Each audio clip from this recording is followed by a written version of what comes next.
Thank you. Hey, I'm super excited to be speaking in front of such a fantastic audience again.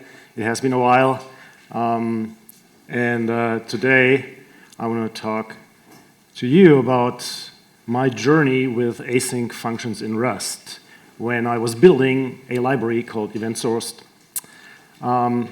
As I haven't been giving Rust talks, you probably don't know me. So hi, I'm Heiko. I'm a developer, consultant, trainer. Initially, like in the last millennium, I started with Java, and then the next decade, I mainly used Scala, and I was quite often here in London for various Scala conferences and user groups. And a couple of years ago, I switched over to Rust, and I'm a happy Rust user ever since then. I love open source, not only consuming but also giving, so I made some contributions to various projects, some of which you might know. And of course, the library I'm talking about, EventSourced, is also open source. So here's a rough agenda. Quick intro to event sourcing, then why and how we needed this feature async functions in traits for building that EventSourced library. And then I will walk you through parts of the journey it took me over the last 80 months to build that library. And then, of course, I will give you a quick demo about EventSourced. By the way, I thought I had 30 minutes. So I'm trying to stretch it a little bit, but you probably will get an early lunch. I hope that's not too bad. Okay, so before getting started, I would like to know, because I've never spoken at a Rust conference, as I said, and I know the audience typically is pretty diverse from various backgrounds. Who of you has ever used event sourcing? Okay, that's, I don't know, less than 1/3. Okay, great. So let's explain what it is. So other than, I would say, in traditional approaches where you store the state as its current value, let's say in a relational database table in a row, and you update it every time the state changes and overwrite the value. In event sourcing, you persist the state changes which are captured as events. And they are persisted as a sequence of those events, okay? So that's a radically different approach. You don't store the current value, but you store the state changes. And this is often used in an architecture called CQRS, Command Query Responsibility Segregation. It's about separating write and read side of the data model. And event sourcing typically is used as the write side in that architecture pattern, okay? So a core entity in event sourcing is the event log, which is, so to say, the database for persisting the events.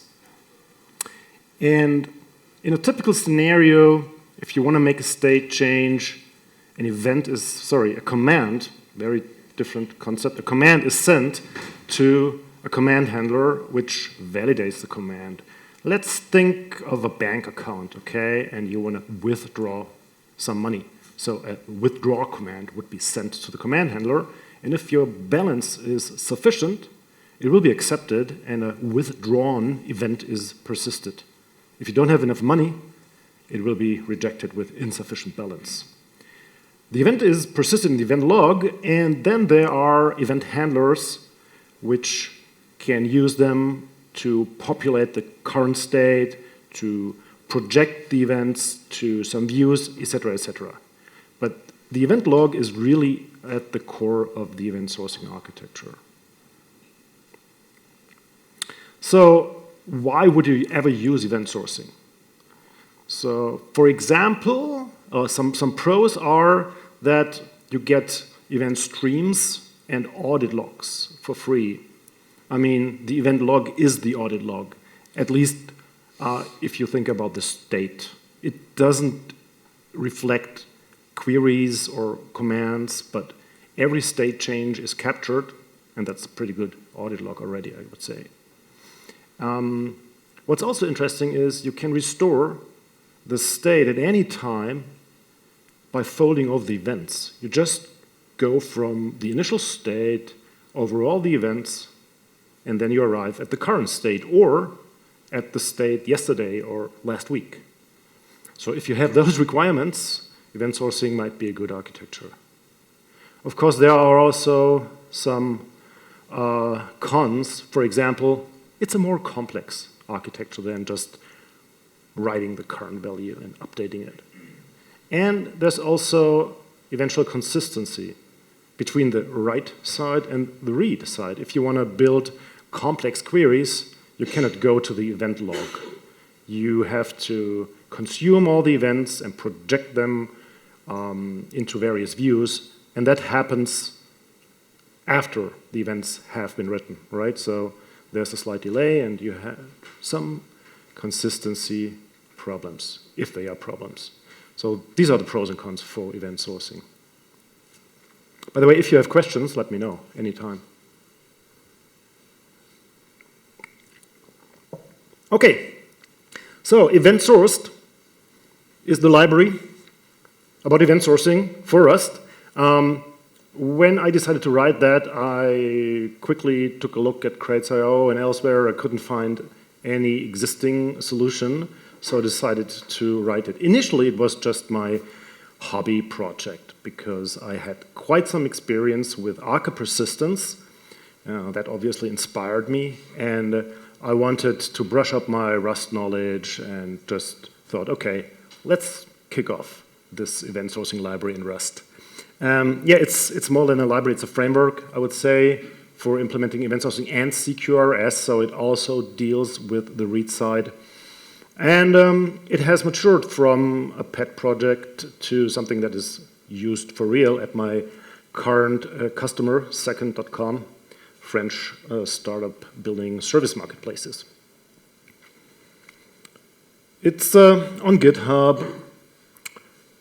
It's open source, as I said, and currently it has 4 crates, the core crate, then it has 2 infrastructure crates, implementing the event log and other components for NATs.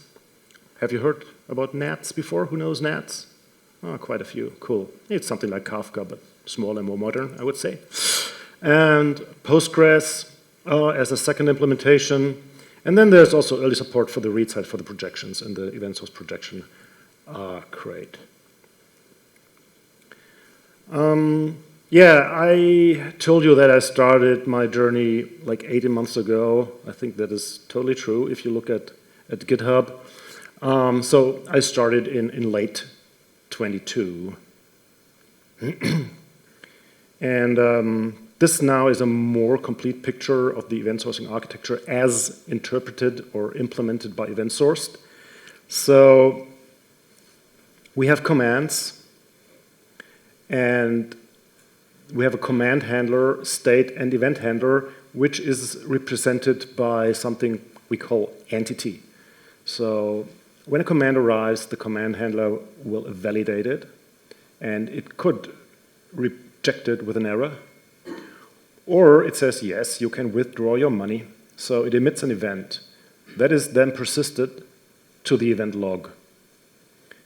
If that works, usually it should work, the event is then consumed by the event handler, which applies it to the internal state of the entity. And that state is read by the command handler. So in this account example, the state could be the balance of your bank account, okay? And if you have a deposit command, that should usually work. There will be deposited 10 pounds. The event handler will then update the balance. Now the balance is 110 if it was 100 before. And then the next command, withdraw 200, will probably be rejected because the command handler is reading that state. Does that make sense? Okay, cool.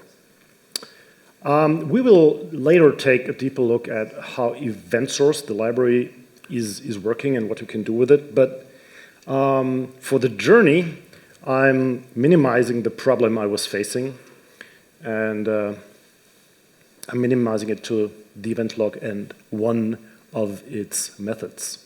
So EVT log or event log is a trait which is an abstraction for event logs. EventSourced shouldn't be tied to one particular backend or infrastructure like Nats or Postgres. So therefore, we need a trait to abstract concepts like event log or snapshot store.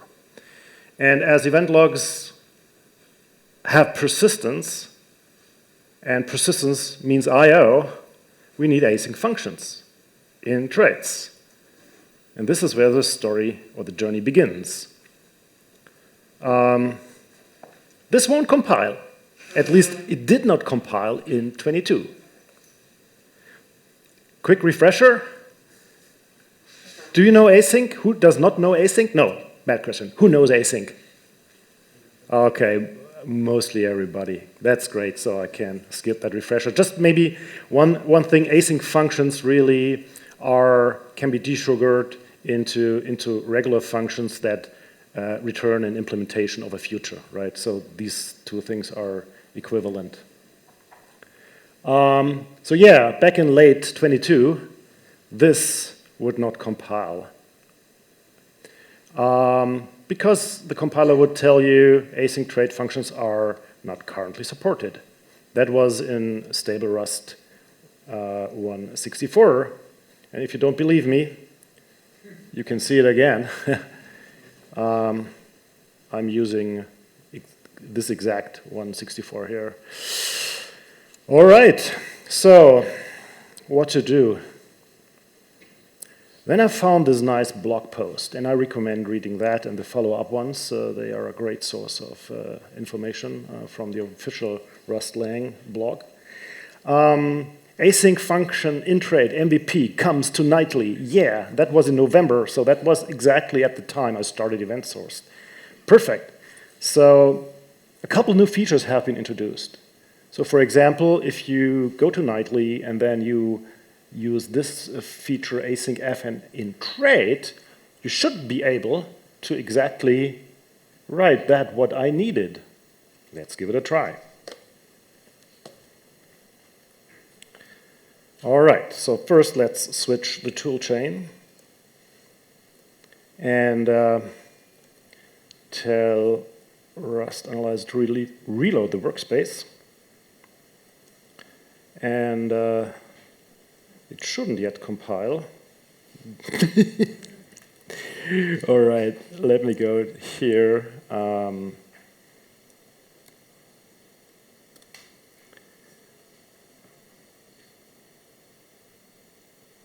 Okay, nice. Did I save that? I saved it, yes, okay. Anyway. So what we have to do here, of course, is we have to allow those, at least this new feature here, async fn in trait, and then it should compile. Rust Analyzer, be my friend. I will restart you. I love live coding. Okay, it's working now.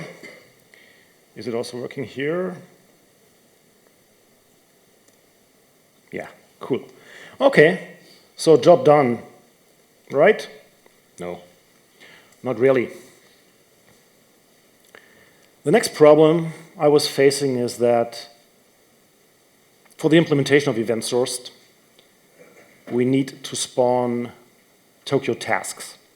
And within those tasks, those trait methods, which are async, would be called. And that is something the compiler doesn't like.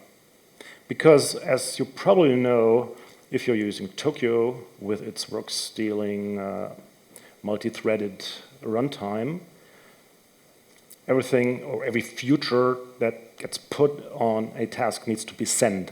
It needs to implement send. And that's what the compiler is telling me here. The trait send is not implemented for blah, blah, blah. All right. how can we solve that? We cannot just stick and send to the function. That doesn't work. Where should I put my send here?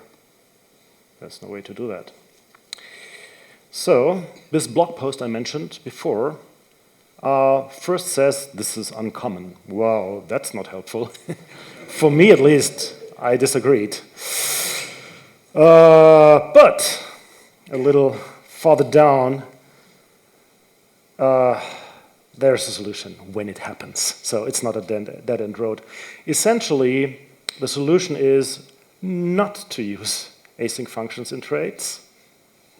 At the trade level, in the implementation, you can, but not at the trade level.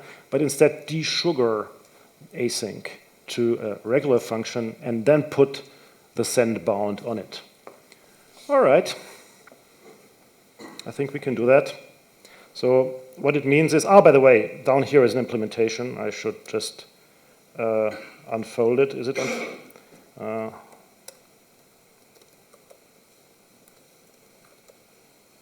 unfold all? Okay. So here's an implementation. It compiles to for the event log trait. By the way, can you read the code in the back? Is it large enough? Great. So again, go here and do this desugaring.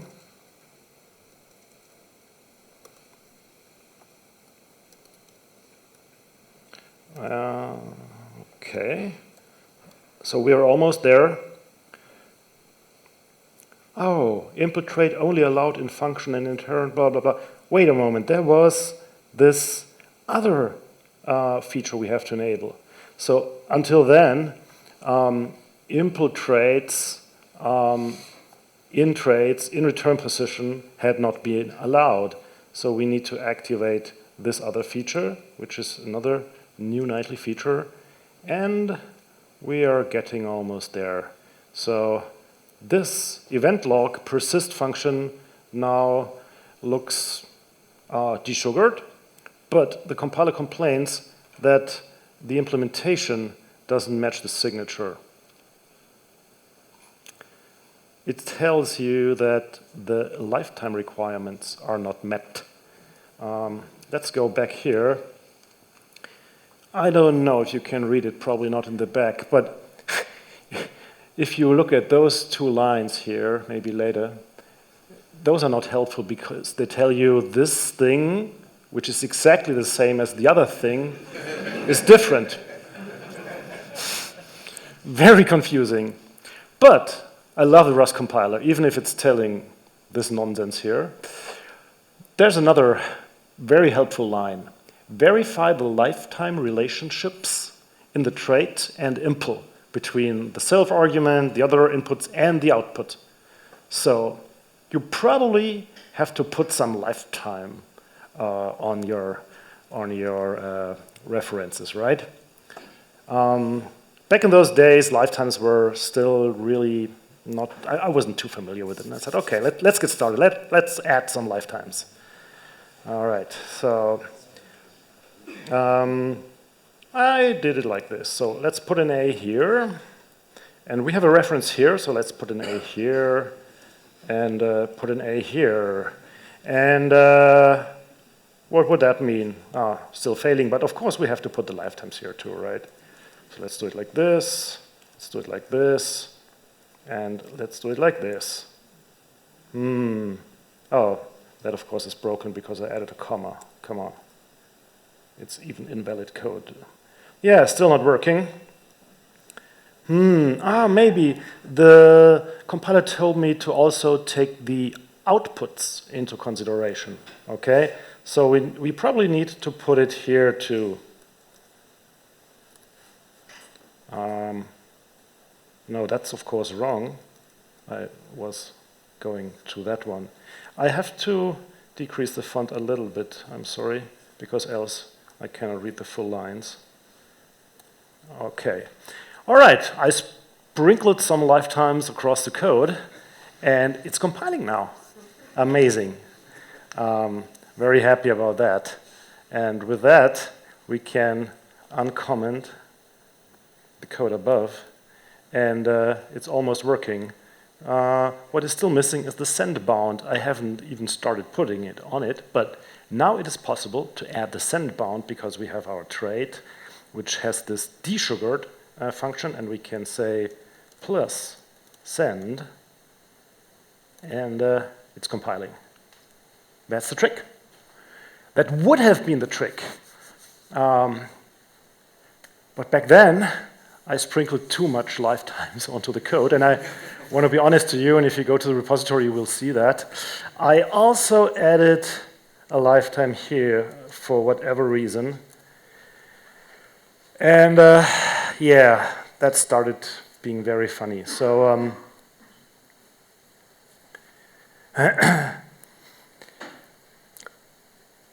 so first of all, in Rust 21, lifetimes of references must be listed in the bounds of the impl return type. That is something I have learned later on. But that's not easy.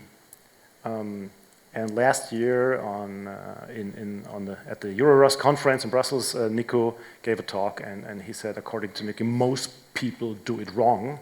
And that's what I did. I just added the lifetimes in the wrong places. So what happens then is you end up with this really interesting error, bogus higher rank lifetime error. And I'm not the only one who ran into that.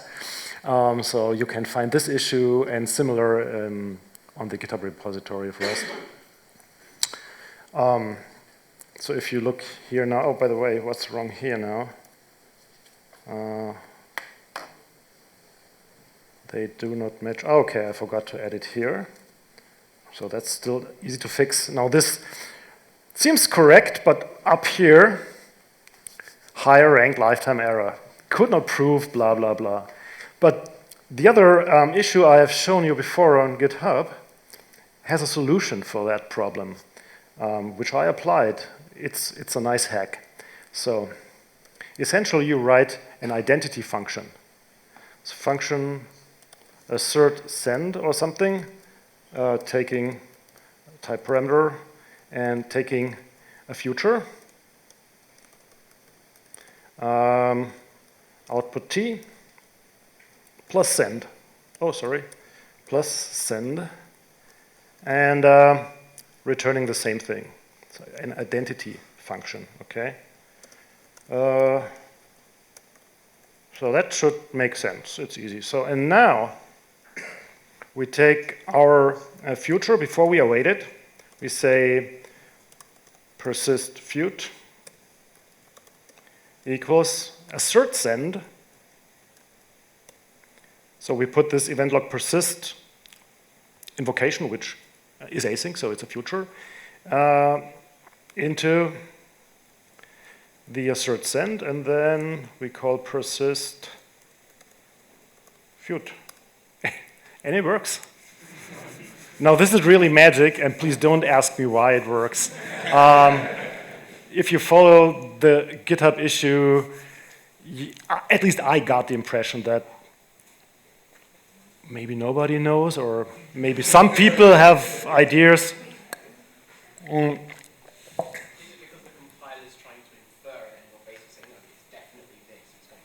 Yeah, something like that, but this is something very surprising in a typed language. Like, if you tell the compiler, this string is an U64, that's not possible, right? So why is this possible? I don't know.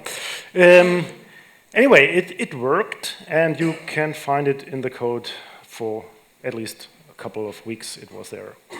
Of course, in the end, all of that is no longer necessary, because because we arrived at a point where async functions in traits are now stabilized. I think that happened December 28th, so it was a late Christmas present a couple of months ago. So let's move on to the final solution. So we don't need this stuff anymore. And yeah, let's switch gears. Let's go to the current Rust version here. Rust Analyzer. reload workspace.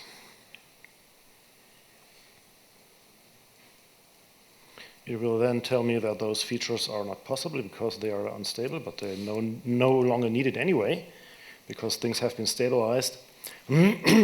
So this stuff now compiles. By the way, we can get rid of that again.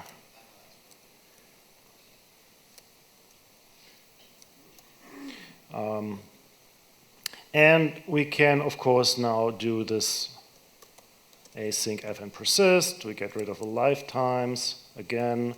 So it gets nice and easy as we wanted it to have.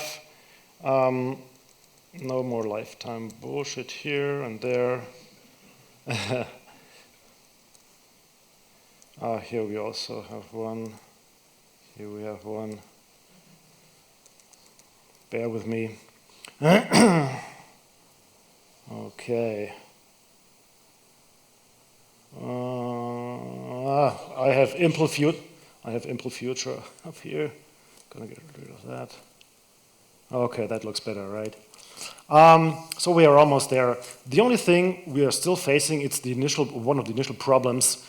This future here, represented by this async function, is not send. But luckily, there's a nice way to achieve that. You need to use that that library, which has a nice macro. Come on, Rust Analyzer. Yeah, I'm probably disconnected. Well, I'm hoping.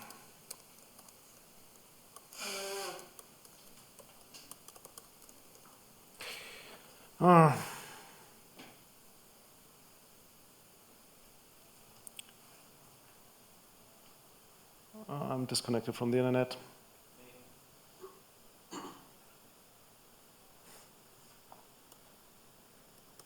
It would look like this if it were to compile. So sorry for that. Cannot make that change, obviously. Maybe it will work here.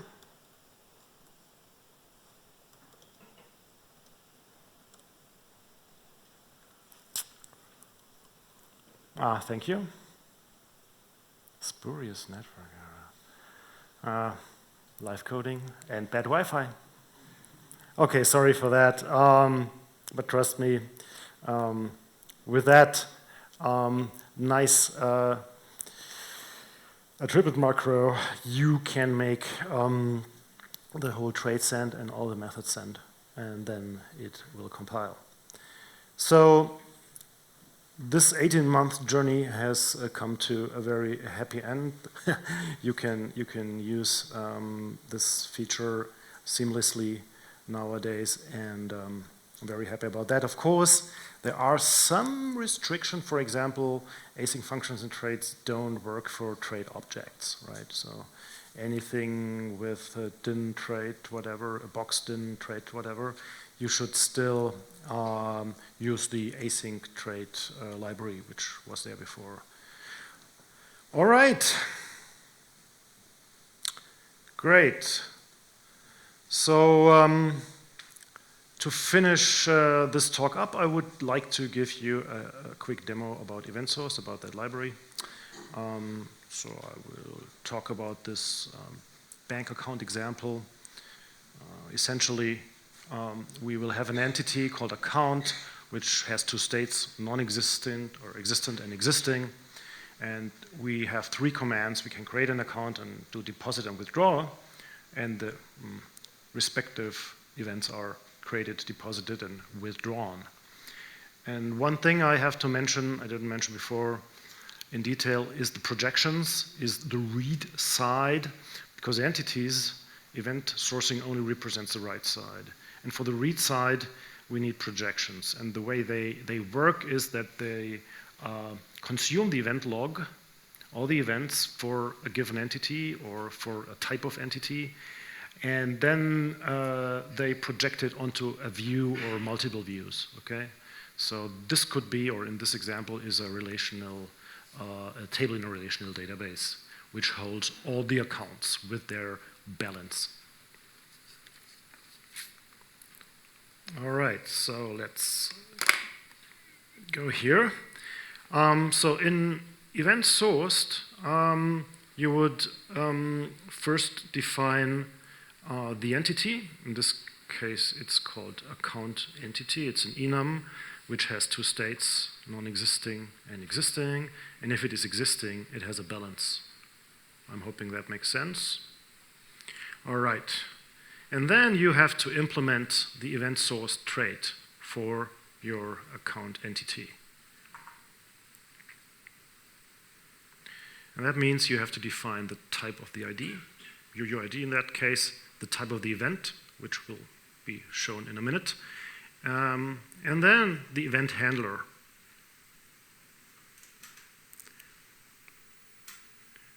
So for example, if the state is non-existent and the event is created, we will switch state and go to account entity existing with a balance of 0.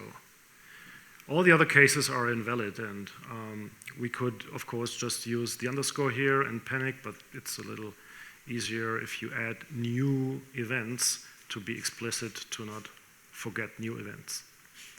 In the case of existing, we can only accept deposited and withdrawn events, and then we will update our balance. So for example, if we get a deposited event with a balance, we will just update the current balance of the entity.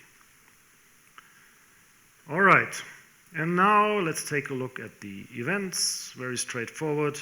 We have created, deposited, and withdrawn.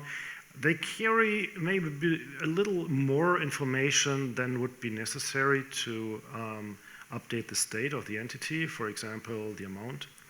But it's important to also consider the needs of the projections and the downstream consumers, because the event log is also a source of events, so you can get event streams. And if your downstream consumers, like in this case the projection, need certain fields or certain attributes, put them in the events. And the third thing are the commands.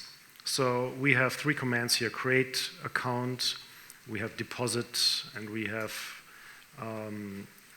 withdraw. Let's take a look at deposit. So it's a struct with an amount. And what we have to implement is the command trait. The command trait has a reply. That could be unit, of course, but in this case, for every deposit, we want to return the current account. It has an error, deposit error, which can only be not found. And it has a handle command and a make reply function. In the handle command, we have to take a look at the states again, and if the state is existing, we emit the deposited event. And in the make reply, we essentially just return the account with an ID and a balance. So let me show you how this is working.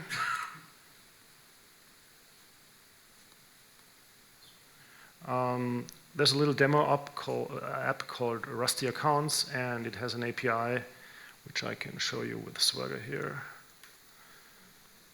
So if you get to the accounts, they're empty. So let's create one.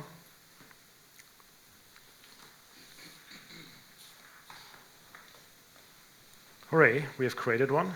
We have an ID. So we should be able to see it now up here. We try to get it again. And here's the accounts with the ID, but balance is 0. Let's deposit something.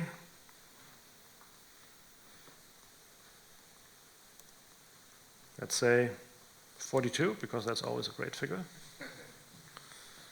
And as a response, you get the balance of 0, which is bullshit.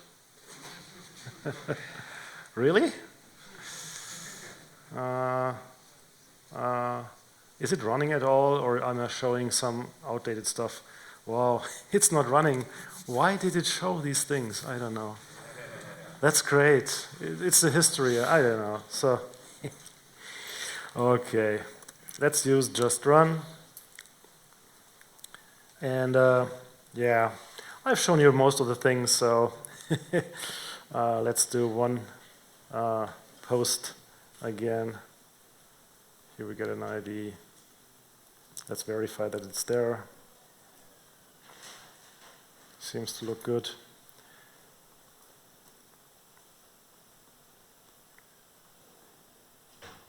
Yeah, balance 42. And if we try to withdraw something from that entity, from that account, sorry, like for example 100, that should fail. Yeah, account has insufficient balance. Okay, so this seems to work. And yeah, the way it is working is just this machinery I've shown you here, essentially encoding all the interactions between the commands and the events within the framework. And one missing piece I should also show you is here in the main, where everything gets wired up. So after migrating the database, we have a relational table here for the queries. We have to create a repository. It's a read repository. We create the event log. In this case, I'm using the Nats event log under the hood, so Nats is running. We run the account projection, so we have projection support in EventSourced,